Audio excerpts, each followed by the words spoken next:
तो बच्चों आज की क्लास में मैं आपको प्रश्न नंबर 5 को हल कराऊंगा।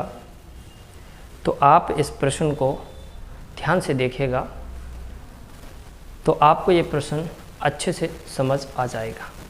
क्लियर? तो चलिए सबसे पहले हम प्रश्न को पढ़ते हैं, उसके बाद हम उसको हल करेंगे। एक आयताकार बाग में जिसकी लंबाई चौड़ाई से 4 मीटर अधिक है का अर्ध परिमाप 36 मीटर है। बाग की विमाएं ज्ञात कीजिए। देखिए एक आयताकार बाग है, ठीक है, समझना ध्यान से। और आयताकार जो बाग है उसकी लंबाई भी होगी और चौड़ाई भी होगी, ठीक है। तो मैंने मान लिया माना आयताकार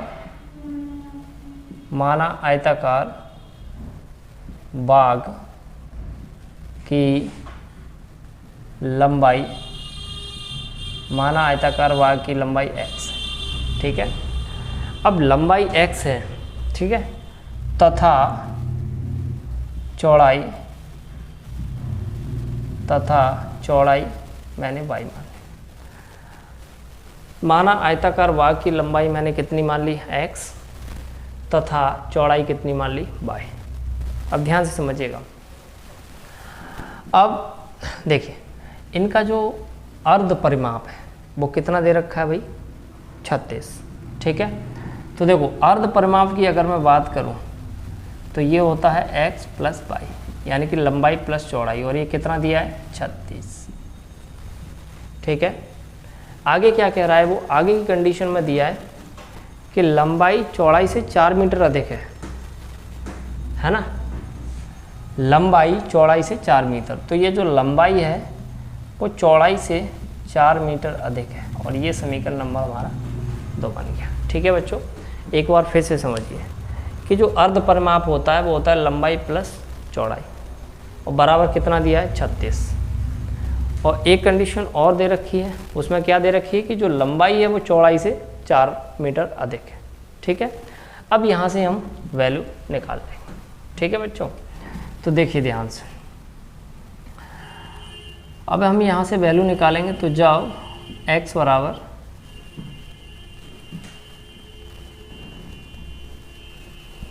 बराबर ज़ीरो ले लेते हैं। तो जब x बराबर हम 0 लेंगे तो यहाँ पर ये हो जाएगा 0, तो y बराबर ये आ जाएगा हमारा 36। तो y बराबर कितना आ गया 36। फिर उसके बाद जब x बराबर 36 ले लेते हैं, x बराबर अगर हम 36 लेंगे, ठीक है, तो y बराबर हमारा आ जाएगा 36 माइनस 36, यानी कि y बराबर 0। तो अब हम डब्बा बनाएंगे यहाँ पर, समझना ध्यान से, और ये x है और ये y है। तो जब x हमने 0 लिया तो y कितना आया 36, जब x 36 लिया हमने तो y कितना आया भाई 0, ठीक है। ये हो गया। अब इसके बाद हम इसको लेते हैं। जब हम ले लेते हैं x बराबर 4 ले लेते हैं, चलो, है ना। x बराबर अगर हम 4 ले लेंगे यहाँ पर, तो y प्लस 4, तो देखो ध्यान से, 4 इधर आया, 4 माइनस 4 यानी कि y, तो कितना बन गया 0, y 0 आ गया, ठीक है। अब हम कुछ और ले लेते हैं। जब x बराबर 12 ले लेते हैं, चलो, तो x बराबर यहाँ पर 12 लेंगे तो y प्लस 4, तो 12 माइनस 4 बराबर y, तो कितना आ गया ये 8, ठीक है बच्चों। अब यहाँ पर हम डब्बा बनाएंगे, ठीक है, ये x और ये y। जब x हमने 4 लिया था तो y कितना आया 0, जब x 12 लिया था तो y कितना आया 8, ठीक है। अब हम आगे क्या करते हैं भाई, अब हम आगे इसमें ग्राफ बनाते हैं, ठीक है बच्चों। तो ग्राफ को बड़े ध्यान से समझिएगा। देखो हम यहाँ से आगे ग्राफ बनाएंगे,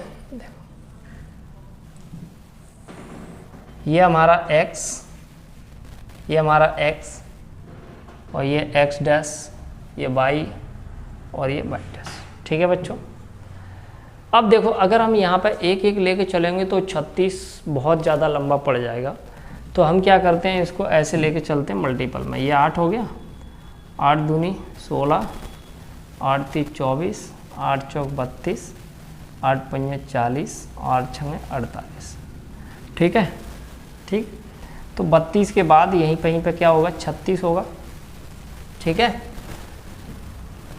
और इधर भी ले लो, इधर ले लेते हैं हम 4 के मल्टीपल में। 4, 4 दूनी 8, 4 तीन 12, 4 चौक 16, 4 पंजा 20, 4 छंगे 24, 4 सत्ते 28। ठीक है, अब माइनस में लेने की ज़रूरत है नहीं, क्योंकि माइनस में यहाँ पर कोई डिजिट दी नहीं है, तो कोई ज़रूरत भी नहीं है माइनस में लेने की, इधर नीचे और इधर की तरफ। तो सबसे पहले हमें 0 और 36 लेना है। ठीक है, तो देखो 36 हमारा यहाँ पर पॉइंट मिलेगा, 0 36। तो देखो 36 हमें, भाई ये तो ऊपर जाएगा 36, तो फिर हमें और ऊपर लेना पड़ेगा इसको। 4 32, यहाँ पे आ जाएगा 32, और यहाँ पर आ जाएगा हमारा 36। ठीक है, तो ये हो जाएगा हमारा 0,36 ये पॉइंट। फिर 36,0, फिर यहाँ पे आ जाएगा ये 32 के बाद यहाँ पे कहीं होगा, तो ये हो जाएगा 36,0। ठीक है बच्चों, अब इसको हम मिला देते हैं, समझना ध्यान से, इसको हम मिला देते हैं। ये हमने मिला दिया। ठीक है, और जैसा कि मैं हर बार कहता हूँ कि डॉटेड लाइन आपको नहीं बनानी है, आपको ये सीधी लाइन खींच देनी है स्केल से। ठीक है बच्चों, ये हमने इसको मिला दिया। चलिए अब हम आगे चलते हैं, आगे लेते हैं 4,0, x4 और y 0। तो x4 जो है वो हमारा कहीं यहाँ, x4 रुको, 4 तो हमारा यहाँ पे कहीं होगा x। ठीक है, 8 से पहले यहाँ पर कहीं होगा हमारे पास 4,0, और फिर उसके बाद x12 y 8। x12 देखो, x12 हमारा यहाँ पे कहीं होगा, x12 y 8, यानी यहाँ पर होगा कहीं। ठीक है, x12 और y 8। ठीक है, इधर से ये 12 और इधर से ये 8, तो ये पॉइंट हो गया हमारा, और ये पॉइंट, इसको हमें क्या करना है भाई, इसको क्या कर देना है, हमें मिला देना है। ठीक है, तो जैसे ही हम यहाँ पे मिलाएंगे, समझना ध्यान से, इन पॉइंट को हम मिलाएंगे, ध्यान से देखना, इन पॉइंट को हम ऐसे करके मिलाएंगे, और ये आगे तक जाएगा। ठीक है, ऐसे करके। ठीक है, ठीक है, ये इस प्रकार से, ये हमने इसको मिला दिया। ठीक है बच्चों, अब यहाँ पर ये जो पॉइंट है ना, यहाँ ये इस पॉइंट, ठीक है, इस पॉइंट पर इधर से कितना आ रहा है भाई, इधर से आ रहा है 16, और इधर से कितना आ रहा है, देखो यहाँ पर जब एग्जैक्ट पॉइंट हम लिखेंगे ना, तो ये 20 के सीध में आएगा यहाँ पे, तो ये हो जाएगा 20 और इधर से हो जाएगा 60। ठीक है बच्चों, तो इसका मतलब ये जो है वो हमारा x है, और ये जो है वो हमारा y है। ठीक है, मैं फिर बताता हूँ, देखो इधर से जब आप लोगे तो 16 के बाद 20 आएगा, तो यहाँ से 20 के सीध में और ये 16 के सीध में। ठीक है बच्चों, तो इसका मतलब आयताकार भाग की जो लंबाई है वो 20 हो जाएगी, तथा चौड़ाई कितनी हो जाएगी, 16। तो हम यहाँ लिख सकते हैं, अतः लंबाई कितनी हो गई हमारे पास, जो लंबाई है वो हो जाएगी कितनी, 20 मीटर, तथा और जो चौड़ाई है वो हो जाएगी हमारी 16 मीटर। ठीक है बच्चों, तो उम्मीद करता हूँ कि आपको ये प्रश्न समझ में आया होगा, राइट। तो बच्चों वीडियो के नीचे कमेंट करके ज़रूर बताएं कि आपको ये प्रश्न कितना समझ में आया, राइट। तो अब हम मिलेंगे नेक्स्ट वीडियो में, जिसमें हम इससे आगे का क्वेश्चन हल करेंगे।